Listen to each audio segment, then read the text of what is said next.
தமிழக அரசு இந்த முறை பொங்கல் சிறப்பு பரிசாக ஒரு முழு கரும்பு, 1 கிலோ பச்சரிசி, 1 கிலோ சர்க்கரை ஆகியவை அடங்கிய தொகுப்பை வழங்குவதாக அறிவித்துள்ளது. இந்த முறை பொங்கலுக்கு பணம் எதுவும் வழங்கப்படவில்லை.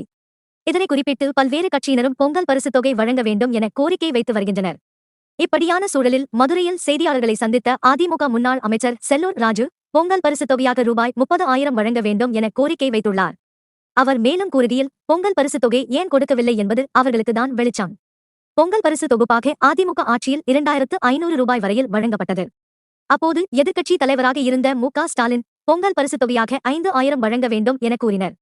அப்போது 5,000 ரூபாய் என்பது இப்போது 30,000 ஆகும். அப்படி என்றால் இந்த முறை பொங்கல் பரிசு தொகையாக ரூபாய் 30,000 வழங்க வேண்டும். போன முறையே போராடிதான் ஒரு முழு கரும்பும் 1000 ரூபாய் பரிசு தொகை கிடைத்தது என செல்லூர் ராஜு கோரிக்கை வைத்தார். மேலும் இந்த ஆண்டு அதிமுகவில் உறுதியான கூட்டணி அமையும், அனைவரும் ஒன்றிணைவர் என்றும் செல்லூர் ராஜு பேசினார்.